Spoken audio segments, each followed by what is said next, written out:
नमस्कार मित्रांनो, ठरलं तर मग या आजच्या भागामध्ये आपण बघणार आहोत की जुक्तीनाईने अश्विनला आशीर्वाद दिलेला असतो की तुझी बायको लवकरच या घरामध्ये येणार। तेव्हा पूर्णाई खुश होते आणि यावर्षी माझी नाचून येईलच असे पूर्णाई खुश होऊन म्हणते। तर अर्जुन म्हणतो की अगं पूर्णाईजी, ऑलरेडी तुझी नाचून या घरामध्ये आहेस ना। तेव्हा लगेच पूर्णाई आजीही अस्मिताला म्हणते की तू आता आशीर्वाद घे। तेव्हा अस्मिता जुक्तीनाईच्या पाया पडते। तेव्हा जुक्तीनाई म्हणत असते की जे तुझ्या हक्काचं घर आहे ते सुख शोधण्याचा प्रयत्न कर, दुसऱ्याच्या घरामध्ये लुडबुड करण्याचा प्रयत्न करू नको। तेव्हा कल्पना म्हणते की अगं त्या काय सांगतात तुझ्या लक्षात येते का, तुझ्या हक्काचं घर म्हणजे तुझं सासर, त्यातच तुझं सुख आहे, म्हणजे तिकडे राहण्यासाठी तू जावं असं त्यांची इच्छा आहे। तेव्हा मात्र पूर्णाई ही तन्वीला म्हणत असते की अगं तन्वी, तू सुद्धा जुक्तीनाईचा आशीर्वाद घे ना। तन्वी खूपच घाबरते आणि मी का असे बडबडत बोलते। तेव्हा मात्र पूर्णाई म्हणत असते की अगं सर्वांना मुलांना त्यांनी आशीर्वाद दिला, मग तुला नको का आशीर्वाद। तेव्हा तन्वी ही घाबरतच पाया पडते। तर जुक्तीनाई म्हणते की असं समजू नको की दिव्याचे तुझ्याकडे लक्ष नाही, दिव्याचे पूर्ण लक्ष आहे, दुसऱ्याचा हक्क हिरावून घेण्याचा प्रयत्न करू नको। आणि तो घेतच आली, पण आता जो हक्क तू ज्यांचा घेतला तो हक्क हा तिच्याकडे चाललाच। तेव्हा तू असे समजू नको की तो हक्क तुला मिळणार। तेव्हा तन्वीला मात्र तिने सायलीचे जे गाठोडे चोरलेले असते की तन्वीचे जे काही हे फोटो वगैरे आणि ते सर्व घेऊन ती पुरावे घेऊन किल्लेदारांच्या घरी तन्वी म्हणून आलेली असते। आणि जो हक्क म्हणजे जेव्हा गणपती बाप्पाच्या आरतीच्या वेळेस जे हक्क तन्वी घेण्याचा प्रयत्न करत असतं, तर देवकृपेने सुद्धा तो हक्क आरतीचा आणि फुलं वाहण्याचा सर्व हक्क हा सायलीला मिळालेला असतो। तेव्हा त्या क्षणाची प्रियाला आठवण होते। अर्जुन आणि सायली एकमेकांकडे बघत असतात। अर्जुन मनात म्हणत असतो की ही बाई नेमकं काय सांगण्याचा प्रयत्न करते तेच समजत नाही। तेव्हा लगेच सुमन पुढे येते आणि जुक्तीनेचा आशीर्वाद घेते। तेव्हा लगेच जुक्तीन खुश होऊन आपल्या सुमनला म्हणजे आपल्या विमलला आशीर्वाद देते। तेव्हा मात्र लगेच जुक्तीनाई म्हणत असते की तू दोन्ही हाताने माया लोटते आणि देवी तुला भरभरून असा आशीर्वाद देईल। तेव्हा आपली कुसुम ही विमल मात्र खूप खुश होते। त्यानंतर पूर्णाई आजी ही जुक्तीन आई समोर येते। जुक्तीन म्हणते की तू भरकटत चालली, लोकांच्या जाळ्यामध्ये अडकत चालली, वेळी सावध हो। पूर्णाई आजी म्हणते की मी नाही समजले नेमकं तुम्हाला काय म्हणायचे। तेव्हा जुक्तीन म्हणते की जाळं कुणाचं, प्रेम कुणाचं हे तुझं तूच ओळखायला हवं। आपली माणसं कोण, आपली माणसं आजूबाजूलाच आहे, पण तू ओळखण्यात त्यांना कमी पडते। पूर्णाई आजी विचार करते आणि जुक्तीनाईला म्हणते की खरंच मला अजून सुद्धा काहीच समजले नाही, मी तुमच्या बोलण्याचा नक्की आठवण्याचा प्रयत्न करेल। तेव्हा मात्र कल्पना आणि प्रताप येतात आणि जुक्तीनाईचा आशीर्वाद घेतात। जुक्तीनाई म्हणते की सुखी राहा, तुमच्या सर्व इच्छा पूर्ण होतील। त्यावर सायली म्हणते की आई आपण यांची ओटी भरू। तेव्हा विमल लगेच आतमध्ये जाऊन सामान घेऊन येते आणि सायली मोठ्या मनोभावाने त्यांची ओटी भरत असते। तेव्हा लगेच जुक्तीनाई सायलीकडेच बघत असते आणि काळजी करू नको सायली असे बोलते।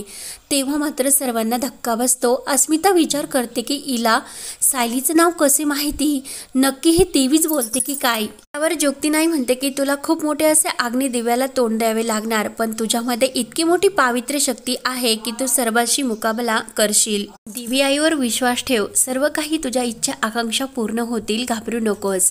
तर लगेच सायली खुश होऊन म्हणते की माझे मधुभाऊ सुटतील ना हो।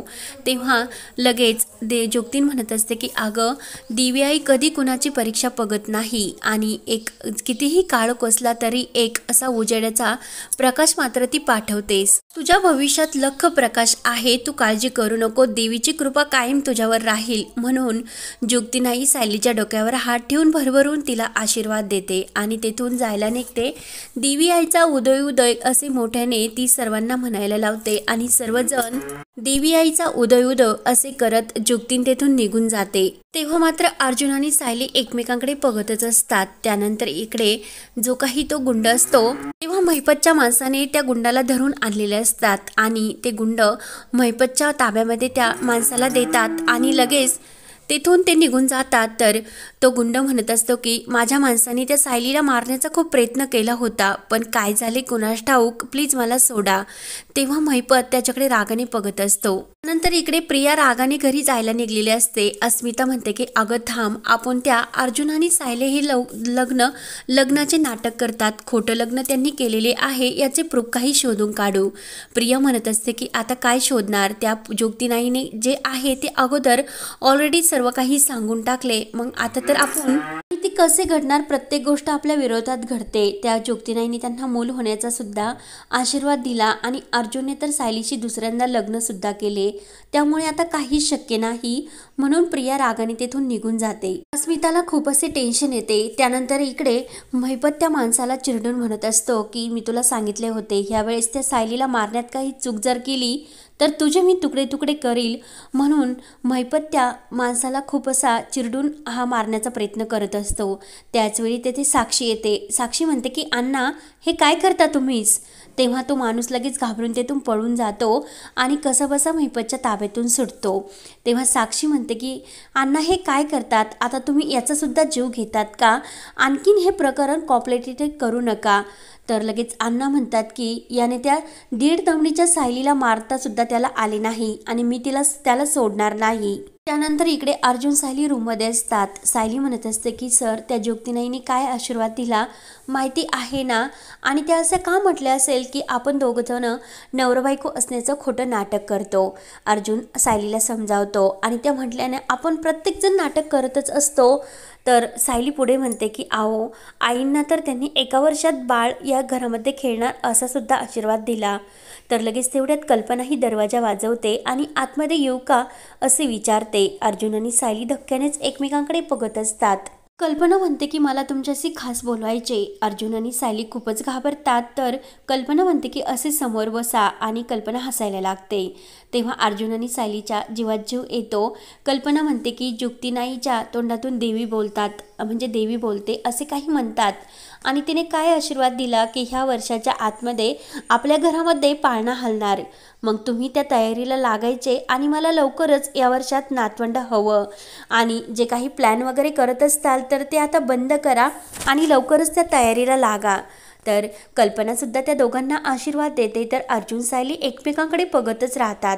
त्यानंतर सायली आपला जो काही ह्या हॉस्पिटलचा खर्च असतो तो एका डायरीमध्ये लिहित असते. अर्जुनला खूप वाईट वाटते आणि अर्जुन म्हणतो की मिस सायली असे का करतात. तर सायली म्हणत असते की नाही, दुसरी कोणती मुलगी असते आणि मी जर आश्रमात असते तर काय झाले असते, शेवटी जर असा खर्च झाला नसता तर माझा जीवसुद्धा गेला असता.